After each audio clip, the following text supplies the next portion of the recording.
Hello, good morning all of you. Welcome back Multicraft ITI। मैं MD Irfan Ansari. आज मैं आपको बताऊंगा ट्रेड थ्योरी में टाइप्स ऑफ मेटल के बारे में कि मेटल के कितने प्रकार होते हैं। ठीक है, तो हमारा आज का ऑब्जेक्टिव जो रहेगा वो रहेगा टाइप्स ऑफ मेटल। मेटल के कितने प्रकार होते हैं? तो मेटल के दो प्रकार होते हैं। कौन? पहला फेरस मेटल, जिसको अब हिंदी में कहते हैं लोह धातु।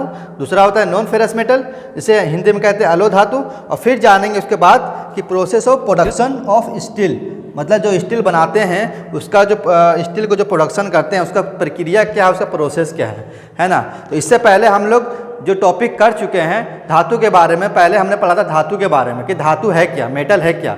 तो मेटल एक खनिज पदार्थ है जो खानों से या खनिजों से निकालते हैं। तो वो क्या रहता है, वो उस समय कच्चा लोहा उसको बोलते हैं, कच्चा पदार्थ बोलते हैं। क्या बोलते हैं? जैसे हिंदी में, जैसे इंग्लिश में कहते हैं रॉ मटेरियल। क्या कहते हैं? रॉ मटेरियल, या उसको और बोलते हैं। ठीक है, हिंदी में होता है अयस। एग्जाम में क्वेश्चन कभी कभी पूछ देता है कि बताइए जब धातु को खानों से निकाला जाता है तो उस रॉ मटेरियल को क्या कहते हैं, या उस कच्चे पदार्थ को क्या कहते हैं? ऑर्स कहते हैं। ठीक है, उन्हें जिसे हमें साफ करके फिर क्या करते हैं, हम लोहा तैयार करते हैं ना। फिर हम ये पढ़े थे कि लोहा जो होता है ठोस होता है, अपारदर्शक होता है। ठोस मतलब सॉलिड होता है, जिसे क्या होता है वो ठोस जनरली क्या होता है, एक ठोस होता है। लेकिन एक अपवाद में है, एक उल्टा होता है जो पारा होता है, जो लिक्विड फॉर्म में पाया जाता है। ठीक है, वो द्रव के रूप में पाया जाता है। ठीक है, तो लोहा ये एक ऐसा है धातु है जो पारा के रूप में पाया जाता है। बाकी सब क्या है, ठोस के रूप में पाया जाता है। और वो अपारदर्शक होता है, मतलब उसके आर पार हम नहीं देख सकते हैं। और वो धातु और हीट का या फिर बोले ताप का क्या होता है, अच्छा सुचालक होता है। ठीक है, इसलिए हम अपने घरों में लाइट जो होता है, विद्युत को घर में मतलब लाने के लिए हम किसका इस्तेमाल करते हैं? हम लोग लोह मटेरियल का इस्तेमाल करते हैं, मतलब मेटल वायर का इस्तेमाल करते हैं। जैसे कॉपर हो गया, एल्युमिनियम हो गया, ये सब क्या है, ये सब लोह मतलब ये सब मेटल है, ये सब क्या है, धातु है। ठीक है, उसके बाद हमने पढ़ा था कि धातु के निम्नलिखित गुण होते हैं, मतलब मेटल के बहुत सारे प्रॉपर्टीज होते हैं। जैसे हम लोग पढ़ा था भौतिक, हिंदी में कहते हैं, दूसरा यांत्रिक, और तीसरा केमिकल, या इंग्लिश में बोले physical properties, mechanical properties, chemical properties. तो भौतिक गुण के बारे में हमने पढ़ा था कि भौतिक गुण जो होता है वह गुण होता है जब किसी धातु को हम लोग छू कर टच करके हम लोग पता कर सकते हैं उसके प्रॉपर्टीज़ को, गुण को, कि धातु कैसा है, ठोस है, लिक्विड है, कैसा है, हम लोग क्या कर सकते हैं, छू कर पता कर सकते हैं। लेकिन मैकेनिकल प्रॉपर्टीज़ में क्या था कि हम धातु को हम बल लगाकर उस पर हम धातु को बल लगाकर उसको चेक कर सकते हैं कि धातु किस प्रॉपर्टीज़ का है, कि धातु का अंदर कैसा गुण है।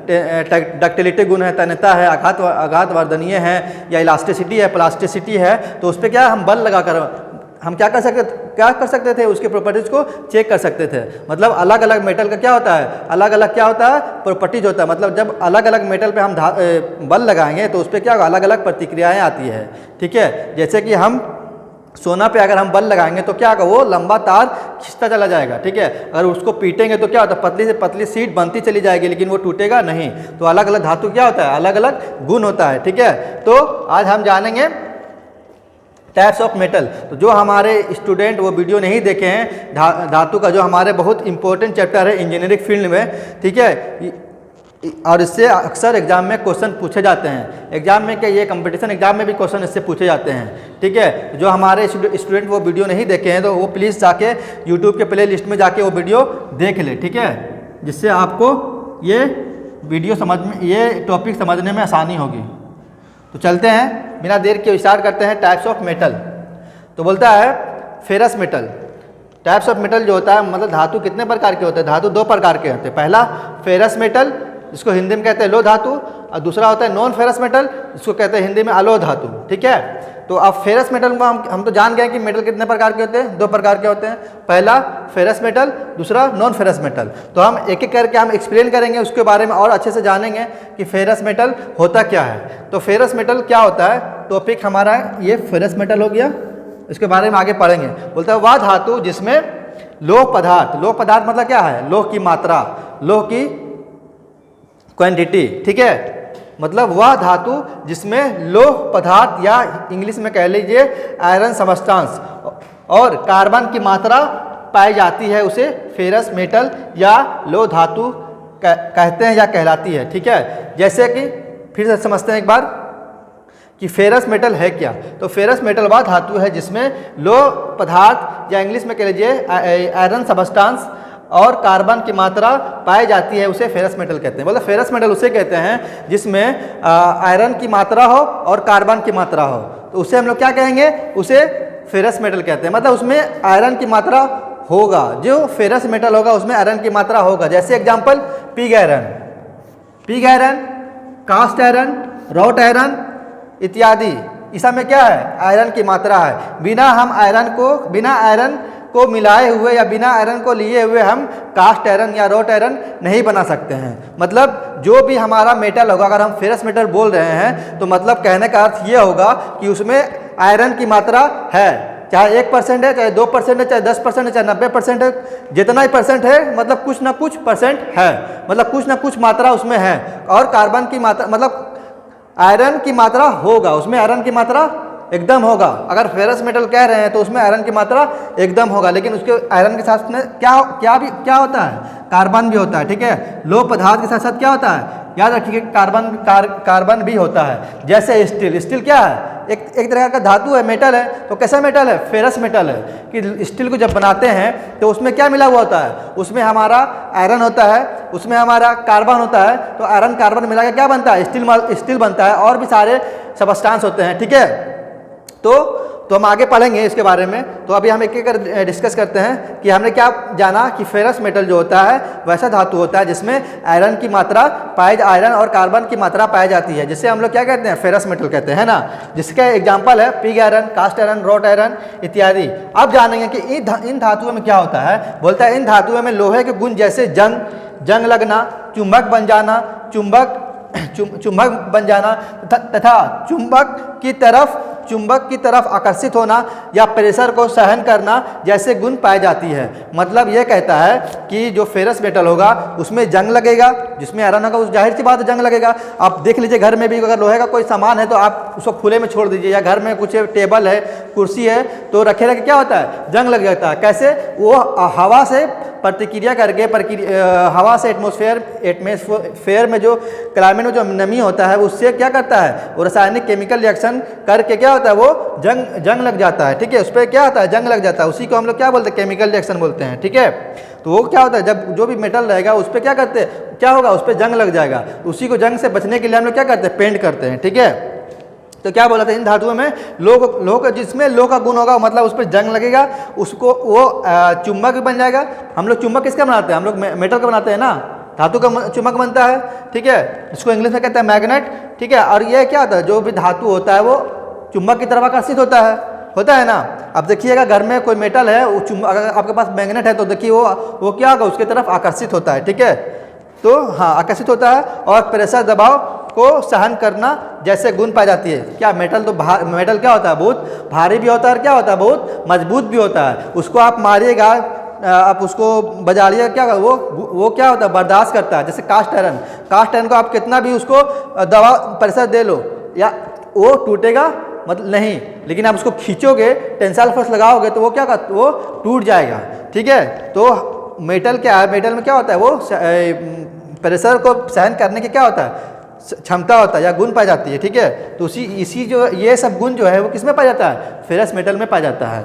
तो उम्मीद करता हूँ कि आपको ये समझ में आया होगा। अब चलते हैं दूसरा टॉपिक, नॉन फेरस मेटल की तरफ। तो याद रखिएगा, जो फेरस मेटल होगा उसमें आयरन और कार्बन की मात्रा होगा, मतलब आयरन की मात्रा तो होगा ही होगा। जैसे कि एग्जांपल अगर पूछ ले कौन सा फेरस मेटल एग्जांपल कौन सा है, तो आप बोलेंगे pig iron, cast iron, wrought iron ETC।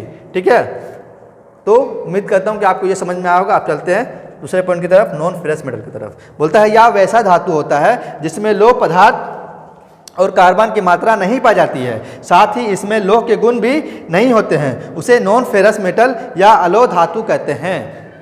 ये क्या बोलता है, नॉन फेरस मतलब ये नाम से ही मालूम चला, फेरस मतलब उसमें आयरन की मात्रा होगा। नॉन फेरस मतलब नॉन मतलब नहीं बोलता है कि आप नॉन वेज हो, मतलब क्या वेज नहीं खाते हो।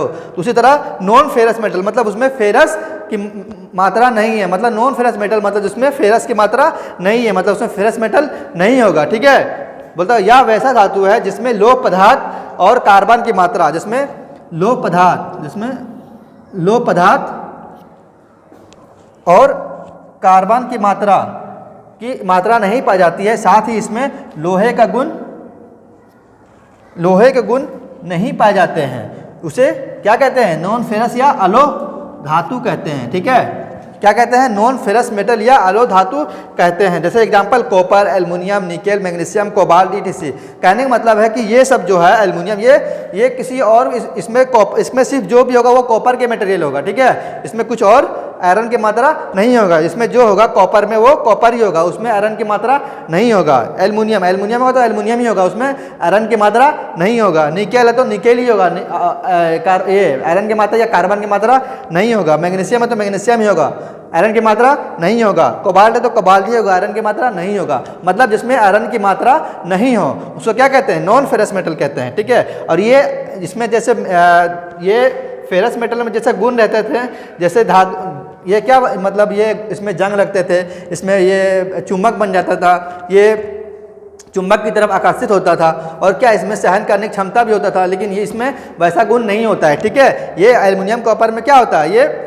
ये जो होता है इसमें जंग नहीं लगता है, इसमें चुंबक नहीं बनाए जाते हैं, और ये चुंबक की तरफ आकर्षित भी नहीं होता है। ठीक है, इसमें थोड़ा ये दबाव प्रेशर सहन नहीं कर पाता है। ये सब गुण इसमें नहीं पाए जाते, मतलब इसके उल्टा होता है। सीधा ये जानिएगा कि जिसमें आयरन मतलब वह धातु जिसमें आयरन की मात्रा नहीं होती है उसे क्या कहते हैं? उसे हम कहते हैं नॉन फेरस मेटल। क्या कहते हैं? Non ferrous metal. जैसे एग्जाम्पल कॉपर हो गया, एल्युमिनियम हो गया, निकेल हो गया, मैग्नीशियम हो गया, कोबाल्ट, ईटीसी। आपका क्या हो गया? ये सब हो गया आपका नॉन फेरस मेटल। ठीक है, तो एग्जाम्पल में पूछ सकता है, बताइए इनमें से कौन सा नॉन फेरस मेटल है? तो आपको एग्जांपल दे देगा pig iron, cast iron, wrought iron, या एक दे देगा उठा के एल्युमिनियम, तो एल्युमिनियम मारेगा नॉन फेरस मेटल। यही चीज़ उल्टा पूछ देगा, बताइए कि इनमें से कौन सा फेरस मेटल है? तो तीन में से तीन एग्जांपल दे देगा, एक इसमें से कोई उठा के दे देगा कास्ट आयरन। तो बताइएगा कौन सा हमारा फेरस मेटल होगा? जिसमें आयरन की मात्रा होगा, तो हमारा कास्ट आयरन राइट आंसर हो जाएगा। ठीक है, तो उम्मीद करता हूँ कि आपको ये समझ में आया होगा। अब चलेंगे process of production of steel iron. ठीक है, ये इसके बाद चलते हैं, तो उसको थोड़ा समझ लेते हैं कि मेटल, यही चीज़ पढ़ाए हैं जो लिखे यहाँ, यही चीज़ को हम यहाँ पे लिख दिए हैं कि मेटल जो है वो दो टाइप का पाए जाते हैं, ferrous metal, non ferrous metal. फिर उसके बाद फेरस मेटल में कौन कौन आयरन आते हैं? पिग आयरन आते हैं, रोट आयरन आते हैं, और कास्ट आयरन। पिग आयरन को हम लोग क्या बोलते हैं? कच्चा लोहा बोलते हैं इंग्लिश में। रोट आयरन क्या बोलते हैं? पक्का, मतलब ये इसको बोलते हैं, ये कच्चा आयरन हो गया, इसको पिटवा लोहा बोलते हैं, इसको ढालवा लोहा बोलते हैं। ठीक है, पिग आयरन को कच्चा लोहा, रोट आयरन को पिटवा लोहा, और कास्ट ये रोट आयरन जो होता है बहुत मजबूत होता है। ठीक है, और कास्ट आयरन क्या होता है? ये कमज़ोर होता है। ये किससे कमज़ोर होता है? ये पिग आयरन से थोड़ा मजबूत होता है, और पिग आयरन सबसे कमज़ोर होता है, सबसे घटिया किस्म का लोहा होता है। ठीक है, सबसे मजबूत इसमें से रोट आयरन होता है। और इसमें जो नॉन फेरस मेटल होता है, इसमें gold, silver, copper, aluminium, zinc, etc सब क्या है? सब नॉन फेरस मेटल होता है, मतलब इस पर आयरन की मात्रा नहीं होता है। वही चीज़ हमने यहाँ पे लिख के बताया आपको। ठीक है, तो उम्मीद करता हूँ आपको ये समझ में आया होगा। अब चलते हैं process of production of steel and iron. Okay, हाँ, तो स्टूडेंट अब आते हैं process of production of steel and iron. बोलता है कि जब हम स्टील और आयरन को प्रोडक्शन करते हैं तो उसका प्रोसेस क्या होता है, उसका तरीका क्या होता है, हम कैसे बनाते हैं, को भी स्टील और आयरन को कैसे बनाते हैं। तो वही चीज़ यहाँ पे हम ये डायग्राम के माध्यम से समझाने की कोशिश करेंगे। ठीक है, तो मैंने बताया था स्टार्टिंग में कि धातु जो होता है, जब हम धातु क्या एक खनिज पदार्थ है, जब उसको हम माइंस से या खान से निकालते हैं, खानों से निकालते हैं, तो वो किस रूप में रहता है? वो कच्चा पदार्थ के रूप में रहता है, जिसे हम क्या कहते हैं? और कहते हैं। क्या कहते हैं? हम और कहते हैं। ठीक है, इसी को क्या कहते हैं? इसी को रॉ मटेरियल कहते हैं। इसी को हम रॉ मटेरियल किसको कहते हैं? हम जो कच्चा पदार्थ होता है उसी को हम क्या कहते हैं? और कहते हैं। तो उस और को क्या करते हैं? हम उसको उस और को और भी इसको जो और जब निकालते हैं तो उसमें बहुत सारे इम्प्योरिटीज होते हैं। उस इम्प्योरिटीज को दूर करने के लिए बहुत सारा प्रोसेस है, उसको पीसा जाता है। फिर उसको बहुत मैग्नेटिक विधि द्वारा उसको क्या करते हैं? जितना इम्प्योरिटीज हो उसको निकाल के हम क्या करते हैं? ब्लास्ट फर्नेस में उसको हम डालते हैं। तो ब्लास्ट फर्नेस में जब उसको, ब्लास्ट फर्नेस क्या होता है? ये एक वित्त भट्टी होता है। क्या? एक तरह का भट्टा होता है। क्या होता है? मतलब एक तरह का ये एक बर्तन होता है, बड़ा सा बर्तन होता है ये। ठीक है, ये क्या होता है? बड़ा सा बर्तन होता है। ठीक है, इस पर क्या होता है? इस पर हम क्या करते हैं? और को डालते हैं। इस पर क्या करते हैं? और को हम डालते हैं। नीचे क्या फायर जलते रहता है। ठीक है, ये सब क्या है? ये फायर है, मतलब नीचे आग लगा होता है, उसके ऊपर भट्टी है जिसको ब्लास्ट फर्नेस बोलते हैं। इसमें हम क्या डालते हैं, कैल्सिनेट और डालते हैं, कोक मतलब कोयला डालते हैं, लाइम स्टोन मतलब क्या है, ये चूना पत्थर डालते हैं, और क्या साथ में अयस्क डालते हैं। तो उससे क्या बनता है, इससे पिग आयरन निकलता है। देखिए एरो का मतलब क्या है, हम अयस्क को कहाँ ले आ रहे हैं, ब्लास्ट फर्नेस, मतलब ब्लास्ट फर्नेस पे ले आ रहे हैं। फिर ब्लास्ट फर्नेस के साथ में क्या क्या रहता है, कैल्सिनेट और रहता है। कैल्सिनेट मतलब कैल्शियम कुछ पार्ट और मतलब भाई कैल्सिनेट और मतलब कुछ अयस्क होते हैं उसमें। फिर उसमें कोयला होता है, लाइम स्टोन होता है, मतलब चूना पत्थर होता है। सिर्फ हम अयस्क, जब हम आयरन बनाते हैं पिग आयरन, तो पिग आयरन सिर्फ अयस्क से नहीं बनता है, उसमें और भी सारे पार्ट्स होते हैं, जैसे कोयला हो गया, चूना पत्थर हो गया, कैल्सिनेट और हो गया। उसको हम सारे मिला के क्या करते हैं, उससे हम जब उसको गलाते हैं तो गलाने के बाद क्या होता है, गलने के बाद जितना इम्पिटिज होता है वो क्या होता है, वो नीचे चला जाता है, और जितना जो प्योर मेटल होता है वो क्या होता है, वो लिक्विड बन जाता है, गल जाता है। तो वो जब गलने के बाद क्या करते हैं, उसको हम छान लेते हैं, तो फिर उससे क्या बनता है, उससे पिग आयरन बनता है। लेकिन ये पिग आयरन जो होता है, ये कच्चा लोहा होता है, ये कोई काम का नहीं होता है, बहुत ही मतलब घटिया किस्म का होता है, बहुत निम्न कोटि का होता है। ठीक है, ये क्या होता है, इसमें कुछ टेंसाइल फोर्स या कंप्रेसिव फोर्स बर्दाश्त करने की क्षमता नहीं होता है। ठीक है, इसी का हम लोग बोलते हैं कच्चा लोहा, मतलब ये अभी ये कच्चा लोहा हो गया। और यहाँ से जो निकालते हैं अयस्क, उसको बोलते हैं रॉ मटेरियल, याद रखिएगा। पिग आयरन को बोलते हैं कच्चा लोहा। इसमें जो रहता है, इसमें 1 से 5% तक क्या रहता है, कार्बन रहता है, सिलिकॉन मैग्नीज फॉस्फोरस सल्फर कितना होता है, 1 से 2% होता है। याद रखिएगा, पूछ लेता है कभी एग्जाम में कि पिग आयरन में कार्बन की प्रतिशत कितना होता है, तो 1 से 5% क्या होता है, कार्बन होता है। ठीक है, और सिलिकॉन मैग्नीज फॉस्फोरस सल्फर की प्रतिशत कितना होता है, 1 से 2% होता है। तो हम क्या बोल रहे थे कि अयस्क जो होता है उसको हम ब्लास्ट फर्नेस में डालते हैं। ब्लास्ट फर्नेस क्या होता है, उसमें कैल्सिनेट और होता है, कोक होता है, लाइम स्टोन होता है। ठीक है, उसके बाद गलाने के बाद क्या प्रोसेस है, उससे फिर पिग आयरन निकलता है। फिर पिग आयरन से क्या करते हैं, हम बहुत सारे धातु बनाते हैं। जैसे हम क्या करते हैं, फ्रेश मेटल बनाते हैं, जैसे कि एग्जाम्पल कुपुला बनाते हैं। कुपुला क्या है, इसी तरह एक भट्टी होता है। जैसे हम ब्लास्ट फर्नेस में पिग आयरन बनाते हैं ना, उसी तरह हम कास्ट आयरन कुपुला से क्या बनाते हैं, हम कास्ट आयरन बनाते हैं। ठीक है, उसी तरह पुडिंग फर्नेस क्या बनाते हैं, हम रॉट आयरन बनाते हैं। ठीक है, उसी तरह हम जब स्टील को बनाते हैं तो स्टील को कैसे बनाते हैं, स्टील को बेसमर कन्वर्टर ओपन एथ प्रोसेस, मतलब एक प्रोसेस, एक तरीका है जिससे क्या करते हैं, स्टील को बनाते हैं। बेसमर कन्वर्टर जो होता है, ये हमारे जमशेदपुर जो स्टील प्लांट है, वो यही प्रोसेस यूज़ करके क्या करते हैं, स्टील को बनाते हैं। ठीक है, और भी इसको बनाने का तरीका है, ये एक हो गया, ये दो हो गया। एक इलेक्ट्रिक प्रोसेस होता है, इससे क्या होता है, स्टील जो बनता है वो बहुत ही हाई क्वालिटी का बनता है, अच्छा क्वालिटी का बनता है। ठीक है, ये सब क्या है, ये सब बनाने का प्रोसेस है। इसलिए मैंने ऊपर में लिख भी दिया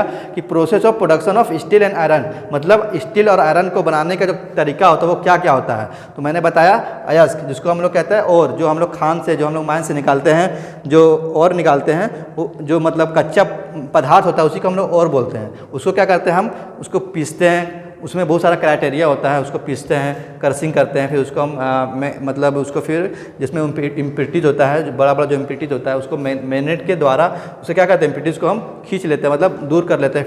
फिर जो इम्प्योरिटीज दूर करने के बाद क्या करते हैं, उसको ब्लास्ट फर्नेस में डालते हैं। उसके साथ में हम लोग कोक भी डालते हैं, कैल्सिनेट और भी डालते हैं, लाइम स्टोन भी डालते हैं, तो जाके क्या बनता है, पिग आयरन बनता है। फिर क्या करते हैं, जो पिग आयरन बनता है वो कच्चा लोहा रहता है, एक्चुअली में वो सही नहीं रहता, ना उसमें कुछ टेंसाइल फोर्स सहने की क्वालिटी होता है, ना टेंसाइल फोर्स को बर्दाश्त कर सकता है, ना कंप्रेसिव फोर्स को बर्दाश्त कर सकता है। तो उससे हम क्या, वो किसी काम का नहीं रहता। तो इसीलिए हम इसको बोलते हैं घटिया लोहा, वो कहते हैं। ठीक है, इसको फिर इससे हम बनाते हैं कास्ट आयरन बनाते हैं, रॉट आयरन बनाते हैं, स्टील बनाते हैं। किससे बनाते हैं, हम लोग पिग आयरन से ही बनाते हैं। ठीक है, तो हम कल डिस्कस करेंगे, कल हम बताएंगे पिग आयरन के बारे में, पिग आयरन क्या है, इसका प्रॉपर्टीज़ क्या है, इसका यूजेस क्या है। तो कल हम इसके बारे में विस्तार से पढ़ेंगे, पिग आयरन के बारे में। तो आज मैंने बता दिया कि हम स्टील और आयरन को जब प्रोडक्शन करते हैं तो उसका प्रोसेस क्या क्या होता है। ठीक है, तो उम्मीद करता हूँ कि आपको ये समझ में आया होगा, और जहाँ भी अगर कन्फ्यूज़न लगे, दिक्कत लगे, तो प्लीज़ कमेंट बॉक्स में कमेंट करें।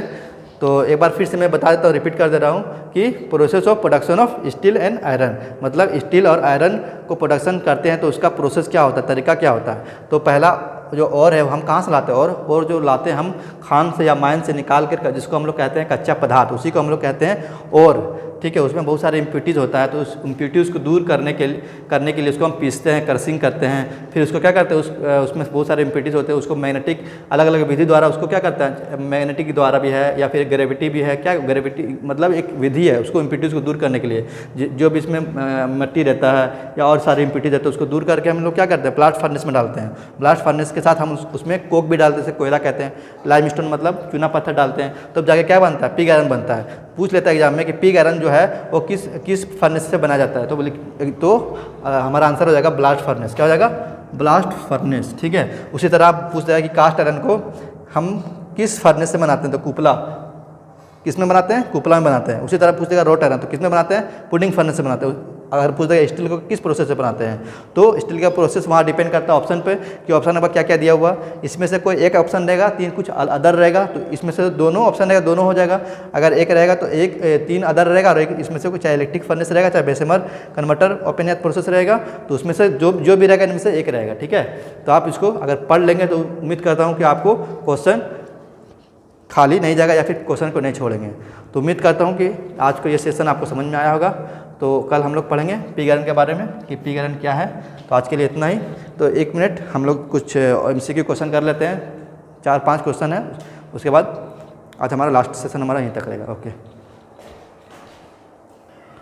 हाँ, तो स्टूडेंट आते हैं, कुछ क्वेश्चन है जो अभी हमने जो टॉपिक पढ़े हैं उससे रिलेटेड कुछ क्वेश्चन है। तो एक एक करके हम लोग जानेंगे कि क्वेश्चन कौन क्वेश्चन कैसा करके है। ठीक है। तो क्वेश्चन नंबर 1 है, किस भट्टी या किस फर्नेस में कास्ट आयरन का उत्पादन होता है? अभी मैंने पढ़ाया था आपको कि डायग्राम के माध्यम से कि कास्ट आयरन जो है वो किस फर्नेस में हम लोग तैयार करते हैं। जिस तरह हम लोग पिग आयरन जो होता है वो ब्लास्ट फर्नेस से तैयार करते हैं, उसी तरह कास्ट आयरन किस फर्नेस से, मतलब किस एक तरह बहुत बड़ा कढ़ाई टाइप का होता है, उसमें क्या होता है, उसमें पिग आयरन होता है और सारे क्या होता है इम्पिटीज डालते हैं तो क्या बनता है? कास्ट आयरन बनता है, कार्बन रहता है। तो जो भट्टी जो रहता है, वो जो कढ़ाई रहता है उसको क्या बोलते हैं? वो किससे तैयार करते हैं? उसको बोलते हैं कुपला बोलते हैं। क्या बोलते हैं उसको? कुपला बोलते हैं। पुडिंग फर्नेस से हम लोग क्या तैयार करते हैं? पुडिंग फर्नेस से हम लोग रोट आयरन बनाते हैं, ब्लास्ट फर्नेस से पिग आयरन बनाते हैं, है ना, और कुपला में कास्ट आयरन बनाते हैं, पुडिंग फर्नेस से रोट आयरन बनाते हैं। ठीक है। तो याद रखिएगा ये सब। क्वेश्चन नंबर 2 पे आते हैं, इनमें से कौन फेरस मेटल के उदाहरण हैं? तो मैंने बताया था फेरस मेटल वह मेटल होता है जिसमें आयरन और कार्बन की मात्रा होता है, जिसमें आयरन और कार्बन की मात्रा होता है। तो उसका एग्जांपल जब आयरन और कार्बन की मात्रा होता है तो हम लोग कौन से मेटल बना सकते हैं? तो हम लोग पिग आयरन बना सकते हैं, कास्ट आयरन बना सकते हैं, रोट आयरन बना सकते हैं। तो ये सब क्या है? ये सब फेरस मेटल के उदाहरण है, मतलब जिसमें फेरस मेटल की मात्रा होगा, चाहे क्यों नहीं हो 0.1% हो, लेकिन उसमें अगर फेरस मेटल का बात कहीं लिखा हो फेरस मेटल, मतलब उसमें आयरन की मात्रा कुछ ना कुछ % है, मतलब उसमें आयरन की मात्रा कुछ ना कुछ है। ठीक है। देखिए एल्युमिनियम जो रहता है वो क्या है, वो उसमें एल्युमिनियम की मात्रा ही रहता है, उसमें आयरन की मात्रा नहीं होता है। कॉपर क्या होता है? ये सिर्फ एक ही पदार्थ की मात्रा से मिलकर बना होता है, इसे कॉपर कहते हैं। कास्ट आयरन जो होता है वो उसमें आयरन की मात्रा होता है और कार्बन की मात्रा होता है। ठीक है। तो उसमें जो हम लोग क्या पढ़े थे कि जो फेरस मेटल होता है उसमें आयरन और कार्बन की मात्रा हो, उसे क्या कहेंगे? उसे कहेंगे फेरस मेटल। और ये सब क्या? ये सब प्योर, मतलब ये सब खुद अपने पदार्थ के क्या होता है? बने होते हैं। कास्ट आयरन क्या होता है? ये कार्बन और आयरन का क्या होता है? मिक्सचर होता है। ठीक है। तो हमारा राइट आंसर कास्ट आयरन हो जाएगा। आते हैं क्वेश्चन नंबर 3, इनमें से कौन नॉन फेरस मेटल या अलोह धातु का उदाहरण है? ठीक है। तो नाम से मालूम चल रहा है नॉन फेरस, मतलब उसमें फेरस की मात्रा नहीं होगा, आयरन की मात्रा तो नहीं होगा। तो मैंने बताया था आपको एग्जांपल, तो उसमें से बहुत सारे मेटल है। आपका एल्युमिनियम हो गया, कॉपर हो गया, मैग्नीशियम हो गया, निकेल हो गया, जिंक हो गया, ये सब क्या है? ये सब आपका अलोह मतलब नॉन फेरस मेटल का उदाहरण है। तो देखिए इसमें पिग आयरन, इसमें भी आयरन की मात्रा होता है।